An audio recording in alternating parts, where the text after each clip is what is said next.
Hello' অসমবাসীৰ stop 10 এছএমিছৰ আমাৰ আজিৰ ভিডিঅ'টোত মই আপোনালোকৰ ওচৰলৈ লৈ আহিছোঁ অসমৰ 10 গৰাকী এনে মুখ্যমন্ত্ৰীৰ সবিশেষ যিয়ে আটাইতকৈ দীঘলীয়া সময়ৰ বাবে অসমৰ মুখ্যমন্ত্ৰী ৰূপে কাৰ্যনিৰ্বাহ কৰিছে।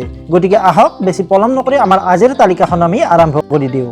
নম্বৰ 10 মহেন্দ্ৰ মোহন চৌধুৰী। অসমৰ চতুৰ্থজন মুখ্যমন্ত্ৰী মহেন্দ্ৰ মোহন চৌধুৰীদেৱৰ জন্ম হৈছিল 1909 চনৰ 12 এপ্ৰিল তাৰিখে সেই সময়ৰ অবিভক্ত কামৰূপ জিলা তথা বৰ্তমান সময়ৰ বৰপেটা জিলাৰ নগাঁও নামৰ এখন গাঁৱত। তেখেতে 1970 চনৰ 11 নৱেম্বৰৰ পৰা 1972 চনৰ 30 জানুৱাৰীলৈ সৰ্বমুঠ 1 বছৰ 80 দিনৰ বাবে অসমৰ মুখ্যমন্ত্ৰী ৰূপে কাৰ্যনিৰ্বাহ কৰিছিল। ইয়াৰ পিছত তেখেতে 1973 চনৰ পৰা 1977 চনলৈ পঞ্জাৱৰ ৰাজ্যপাল হিচাপেও সেৱা আগবঢ়াইছিল। 1982 চনৰ 26 ডিচেম্বৰ তাৰিখে গুৱাহাটী মেডিকেল কলেজ হস্পিটেলত মহেন্দ্ৰ মোহন চৌধুৰীদেৱৰ মৃত্যু হয়।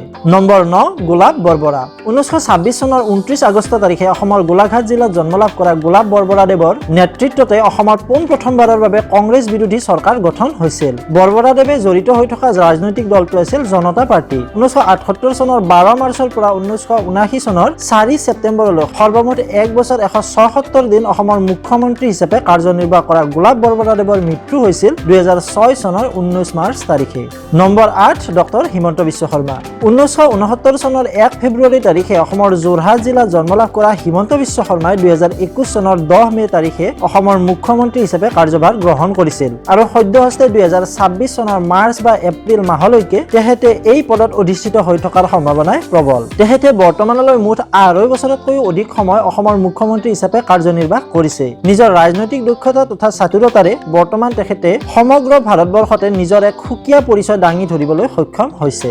নম্বৰ 7 সৰ্বানন্দ সোণোৱাল। 1962 চনৰ 31 অক্টোবৰ তাৰিখে ডিব্ৰুগড় জিলাত অসমৰ সদ্য প্ৰাক্তন মুখ্যমন্ত্ৰী সৰ্বানন্দ সোণোৱালৰ জন্ম হৈছিল। বৰ্তমান তেখেতে ভাৰত চৰকাৰৰ বন্দৰ জাহাজ আৰু জলপথ বিভাগৰ কেন্দ্ৰীয় মন্ত্ৰী তথা আয়ুষ মন্ত্ৰী হিচাপেও নিয়োজিত হৈ আছে। সৰ্বানন্দ সোণোৱালে 2016 চনৰ 24 মে'ৰ পৰা 2021 চনৰ 10 মে তাৰিখলৈ সৰ্বমুঠ 4 বছৰ 351 দিন অসমৰ মুখ্যমন্ত্ৰী ৰূপে কাৰ্যনিৰ্বাহ কৰিছে। নম্বৰ 6 শৰৎ চন্দ্ৰ সিংহ। 1914 চনৰ 1 জানুৱাৰী তাৰিখে ধুবুৰী জিলাৰ চাপৰ নামৰ চহৰখনত জন্মলাভ কৰা শৰৎ চন্দ্ৰ সিংহ আছিল অসমৰ 5ম গৰাকী মুখ্যমন্ত্ৰী। তেখেতে 1972 চনৰ 31 জানুৱাৰীৰ পৰা 1978 চনৰ 12 মাৰ্চ তাৰিখলৈ সৰ্বমুঠ 6 বছৰ 40 দিন অসমৰ মুখ্যমন্ত্ৰী ৰূপে কাৰ্যনিৰ্বাহ কৰিছিল। 2005 চনৰ 24 ডিচেম্বৰ তাৰিখে বাৰ্ধক্যজনিত কাৰণত শৰৎ চন্দ্ৰ সিংহদেৱৰ মৃত্যু হৈছিল। নম্বৰ 5 বিষ্ণুৰাম মেধি। অসমৰ দ্বিতীয়জন মুখ্যমন্ত্ৰী বিষ্ণুৰাম মেধিৰ 1888 চনৰ 24 এপ্ৰিল তাৰিখে কামৰূপ জিলাৰ হাজোত জন্ম হৈছিল। তেখেতে অসমৰ প্ৰথমগৰাকী মুখ্যমন্ত্ৰী গোপীনাথ বৰদলৈৰ পিছত 1950 চনৰ 9 আগষ্টৰ পৰা 1957 চনৰ 26 ডিচেম্বৰ তাৰিখলৈ সৰ্বমুঠ 7 বছৰ 140 দিন সময় অসমৰ মুখ্যমন্ত্ৰী হিচাপে কাৰ্যনিৰ্বাহ কৰিছিল। ইয়াৰ পিছত তেখেতে 1958 চনৰ পৰা 1964 চনলৈ সেই সময়ৰ মাদ্ৰাজ তথা বৰ্তমানৰ তামিলনাডুৰ ৰাজ্যপাল হিচাপেও সেৱা আগবঢ়াইছিল। 1981 চনৰ 21 জানুৱাৰী তাৰিখে 92 বছৰ বয়সত বিষ্ণুৰাম মেধিদেৱৰ মৃত্যু হৈছিল। নম্বৰ 4 হিতেশ্বৰ শইকীয়া। 1934 চনৰ 3 অক্টোবৰ তাৰিখে শিৱসাগৰ জিলাৰ বগাবাগ চাহ বাগিচাত হিতেশ্বৰ শইকীয়াৰ জন্ম হৈছিল। তেখেতে দুবাৰকৈ অসমৰ মুখ্যমন্ত্ৰী হিচাপে নিৰ্বাচিত হৈছিল। ইয়াৰে ভিতৰত প্ৰথমবাৰ 1983 চনৰ 27 ফেব্ৰুৱাৰীৰ পৰা 1985 চনৰ 23 ডিচেম্বৰলৈ আৰু দ্বিতীয়বাৰ 1991 চনৰ 30 জুনৰ পৰা 1996 চনৰ 22 এপ্ৰিল তাৰিখলৈ সৰ্বমুঠ 7 বছৰ 231 দিনৰ বাবে তেখেতে অসমৰ মুখ্যমন্ত্ৰী হিচাপে কাৰ্যনিৰ্বাহ কৰিছিল। তেখেতৰ দ্বিতীয়টো কাৰ্যকালৰ সময়ছোৱাতে 1996 চনৰ 22 এপ্ৰিল তাৰিখে দিল্লীৰ এইমছত 61 বছৰ বয়সতে কিডনী ট্ৰান্সপ্লান্টৰ পিছত দেখা দিয়া বিভিন্ন সমস্যাৰ ফলশ্ৰুতিতে তেখেতৰ মৃত্যু হৈছিল। নম্বৰ 3 প্ৰফুল্ল কুমাৰ মহন্ত।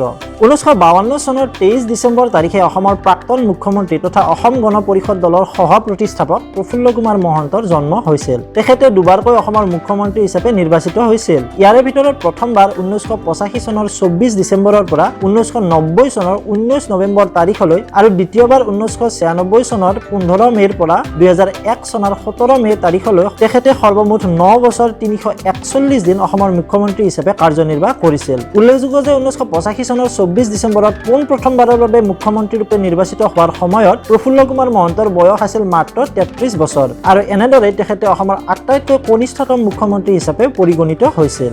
নম্বৰ 2 বিমলা প্ৰসাদ চলিহা। 1912 চনৰ 26 মাৰ্চ তাৰিখে শিৱসাগৰ জিলাত অসমৰ তৃতীয়গৰাকী মুখ্যমন্ত্ৰী মুখ্যমন্ত্ৰী বিমলা প্ৰসাদ চলিহাৰ জন্ম হৈছিল। তেখেতে তিনিবাৰকৈ একেৰাহে অসমৰ মুখ্যমন্ত্ৰী হিচাপে নিৰ্বাচিত হৈছিল। 1957 চনৰ 28 ডিচেম্বৰৰ পৰা 1970 চনৰ 6 নৱেম্বৰ তাৰিখলৈ সৰ্বমুঠ 12 বছৰ 313 দিন তেখেতে অসমৰ মুখ্যমন্ত্ৰী ৰূপে কাৰ্যনিৰ্বাহ কৰিছিল। তেখেতৰ কাৰ্যকালতে বহুদিন ধৰি চলি অহা অসমীয়া ভাষা আন্দোলনৰ পৰিসমাপ্তি ঘটাই 1960 চনত অসমীয়া ভাষাক অসমৰ চৰকাৰী ভাষা ৰূপে স্বীকৃতি প্ৰদান কৰি অসম চৰকাৰী ভাষা আইন 1960 প্ৰণয়ন কৰা হৈছিল। 1971 চনৰ 25 ফেব্ৰুৱাৰী তাৰিখে বিমলা প্ৰসাদ চলিহাদেৱৰ মৃত্যু হৈছিল। নম্বৰ 1 তৰুণ গগৈ। 1934 চনৰ 1 এপ্ৰিল তাৰিখে যোৰহাট জিলাৰ ৰঙাজান চাহ বাগিচাত অসমৰ প্ৰাক্তন মুখ্যমন্ত্ৰী তৰুণ গগৈ ডাঙৰীয়াৰ জন্ম হৈছিল। তেখেতে একেৰাহে তিনিবাৰকৈ অসমৰ মুখ্যমন্ত্ৰী ৰূপে নিৰ্বাচিত হৈছিল। 2001 চনৰ 18 মেৰ পৰা 2016 চনৰ 24 মে তাৰিখলৈ তৰুণ গগৈ ডাঙৰীয়াই সৰ্বমুঠ আৰু সৰ্বাধিক 15 বছৰ 6 দিন সময় অসমৰ মুখ্যমন্ত্ৰী ৰূপে কাৰ্যনিৰ্বাহ কৰিছিল। 2020 চনত তেখেতৰ কোভিড হৈছিল আৰু তাৰ পৰা তেখেতে আৰোগ্য লাভ কৰিছিল। কিন্তু কোভিডৰ উত্তৰকালীন সমস্যাৰ লগতে শৰীৰৰ একাধিক অংগই কাম কৰিবলৈ বন্ধ কৰি ইয়াৰ ফলস্বৰূপে GMCHত 2020 চনৰে 23 নৱেম্বৰ তাৰিখে তৰুণ গগৈ ডাঙৰীয়াৰ মৃত্যু হৈছিল। গতিকে ৰাইজ আশা কৰোঁ এই ভিডিঅ'টো চাই আপোনালোকে ভাল পালে। পৰৱৰ্তী ভিডিঅ'টোত এটা নতুন বিষয় লৈ পুনৰ লগ পোৱাৰ প্ৰতিশ্ৰুতিৰে আজিলৈ ইমানতে এৰিছোঁ। ধন্যবাদ।